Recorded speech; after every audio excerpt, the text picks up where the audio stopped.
दास। Sir कहाँ से आए हैं आप? जिला शाहजहानपुर यूपी, ग्राम बादशाह नगर से। सर क्या काम करते हैं आप?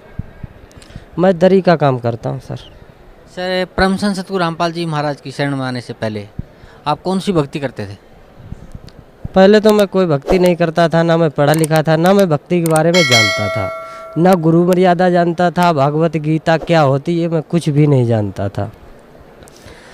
फिर मैं बाहर आया, काम सीखा दरी का, तो डेग लाया, डेग में कबीर अमृतवाणी कैसेट लाया, उसको सुनी, परमात्मा के दोहा अच्छे लगे।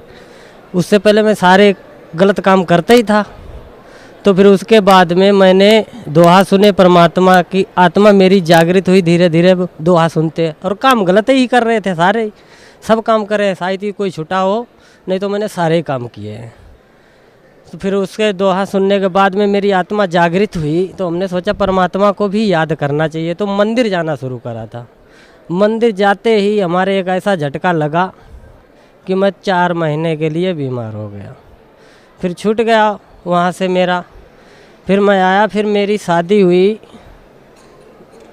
इधर क्या नाम फतेहाबाद है, सिरसा के आगू डाब वाली, वहाँ मेरी शादी हुई। तो वहीं से मैंने उपदेश लिया था। तो हमें पहले योगराज गुरु जी का नाम है, तो वहाँ हमने उपदेश लिया था, हमें ओम नमः शिवाय नाम मिला था। ओम नमः शिवाय मैंने खूब नाम जप किया। फिर दूसरा नाम महामृत्युंजय क्या मिला। फिर उसके बाद में वो भक्ति करते करते देवी देवताओं की पूजा करते हमारे आँत उतर आई। आँत उतरने के बाद में मैंने सोचा अब मेरे बस की बात ये नहीं है, ये तो भगवान से मैंने कहा था कि हे परमात्मा मेरे शारीरिक कष्ट ना हो, और यही सब हुआ। तो फिर उसको मैंने साधना को तो नहीं छोड़ा, मगर वहाँ जाने से छोड़ दिया था, क्योंकि जिसके माध्यम से जुड़ा था उसी के माध्यम से फिर मैंने छोड़ दिया था वहाँ जाना। वहाँ जाने के बाद में फिर भक्ति वही करता रहा, अपने नाम जपता रहा। फिर वो शक्तियाँ हमारे आगे प्रकट हो गई, 1 2 नहीं 3। अब मैंने उनसे बहुत खुशामद करी, बहुत माफ़ी मांगी कि मान लो हमें क्षमा कर दो, कोई गलती तो कहीं नहीं। तो पीछे हमारे यहाँ एक चक्र घूमता था, जैसे नहीं चलती है सीढ़ी अपनी, तो सीढ़ी से ऐसा चक्र पीछे घूमता था, और ये माथा हमारा दिमाग ऐसा लगता था कि मैं पागल हुआ। रात में सो जाता था तो किसी यार दोस्त के रूप में शक्ति आ जाती थी, खूब नाचने लगती, कहीं कुछ न कहीं कुछ। मैं सोच रहा था कि मैं अब पागल हुआ, अब पागल हुआ, अब पागल हुआ। तो मैंने सोचा कि अब मुझे तो कोई ठीक कर ही नहीं सकता, मैं जाऊँ तो कहाँ जाऊँ, अब इससे बढ़िया आत्महत्या ही कर लो। तो फिर सोचा अब कहाँ जाऊँ। तो पर इससे पहले मैं एक बात कह देता था कि हे परमात्मा, धरती सात सितारे सूरज सबको बनाने वाले, मैं आपकी ही शरण में हूँ। जब मेरे पहले आँत उतरी थी, फिर इसके बाद में मैं यही कहने लग गया था। सर परम संत सतगुरु रामपाल जी महाराज की शरण में कैसे आए आप? फिर यही हमारे जो ये घूम रहा था चक्कर, और माइंड भी ख़राब रहता था, तो मैंने सोचा अब मैं कहाँ जाऊँ। तो फिर मैं एक दिन चला गया उसमें राधा स्वामी में, वहाँ हमने उपदेश लेने के लिए तो गया था, मगर वहाँ उपदेश हमने नहीं लिया। उनने कहा ब्यास में मिलता है, मैं वापस चला आया। रात में मुझे प्रेरणा हुई कि वहाँ भी मैं ही हूँ, तो फिर मैं बच के गया। एक दिन सिरसा सच्चे सौदा, वहाँ अंदर नहीं गया, गेट के बाहर ही रहा। तो वहाँ से फिर मैं वापस आ रहा था, हिसार से मेरी बस छूटी पानीपत की। तो मैंने सोचा अब मैं कहाँ जाऊँ। तो आया फिर परमात्मा के दरबार में। हमने कहा कोई भगत गेट खोल देगा तो ठीक है, गर्मी के दिन थे, नहीं कोई खोलेगा तो बाहर ही पड़ा रहूँगा, और आज परमात्मा के दरबार में जाऊँगा। तो अंदर आए, अंदर आते ही हमारी आधी पीड़ा शांत हुई। तो ऐसे करके फिर मैं 8 दिन रहा यहाँ। उपदेश हमने नहीं लिया, 8 दिन रहे। फिर 8 दिन के बाद में फिर मैंने उपदेश लिया। फिर इस भक्ति करने में हमारे ऊपर बहुत कठिनाई एकदम टूटी। यहाँ आने के लिए, रोकने के लिए बहुत प्रयास हुए। मैंने कहा अब कोई बात नहीं, मैं परमात्मा की शरण में चला गया, और यहाँ हमारे दुख दूर हुए। और यहाँ के अलावा मुझे शायद इस विश्व के अंदर कोई नहीं ठीक कर सकता था। सर जैसे अभी आप बता रहे हैं कि परम संत सतगुरु रामपाल जी महाराज से नाम उपदेश लेने के बाद आपके दुख दूर हुए, तो क्या लाभ मिला परम संत सतगुरु रामपाल जी महाराज ने जो सद्भक्ति आपको दी है, उस भक्ति का आपको? प्रथम लाभ तो भगत जी मुझे यही प्राप्त हुआ कि मुझे इस विश्व में तो कोई ठीक कर ही नहीं सकता था। मैं तो आत्महत्या करने के लिए तुल ही गया था और कह रहा था कि ये जो भक्ति नहीं करते वो ठीक होते हैं।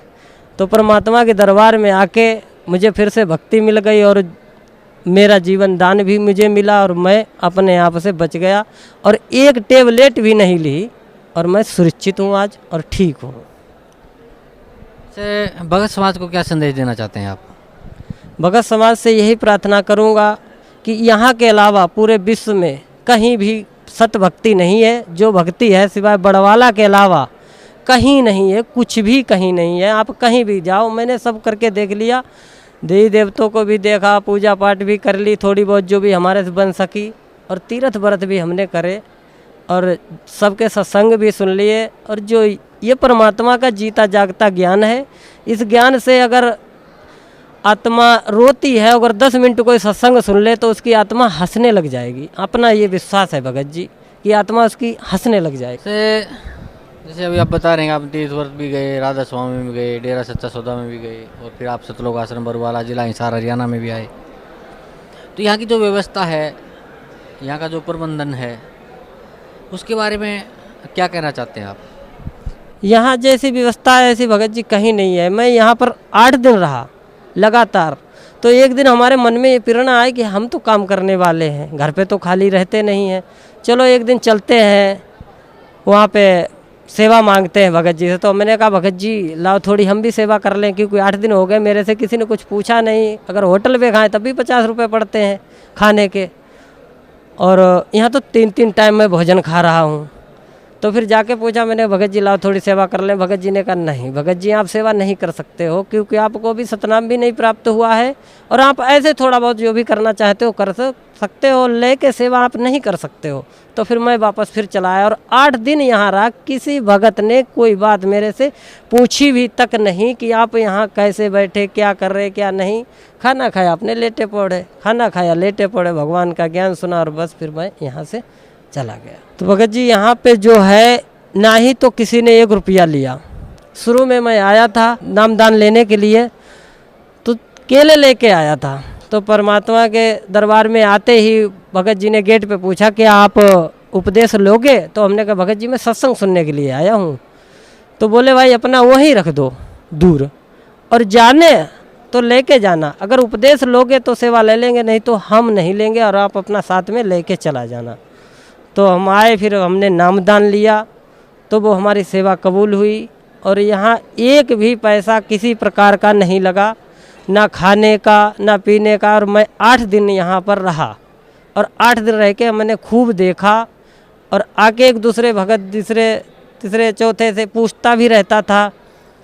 तो हर भगत ने यही बताया कि यहाँ पे कोई भी पैसा किसी प्रकार का कोई भी नहीं मांगा जाता है और मांगा भी नहीं जाता है। ये सत्य है कि मैं 6-7-8 महीना से बराबर आ रहा, हर प्रोग्राम में परमात्मा की कृपा हो जाती है और मैं यहाँ तक आ जाता हूँ। हमारे बस की तो नहीं है कि मैं आ जाऊँ, मगर परमात्मा मेरे को ले आते हैं और मैं यहाँ हर प्रोग्राम में आ जाता हूँ। तो सर हमारी भगत समाज से यही प्रार्थना है कि हरियाणा सतलोक बड़वाला आश्रम में आए और सतगुरु रामपाल महाराज जी से उपदेश लेके अपना जीवन धन्य बनाए। सत साहिब भगत। Thank you sir.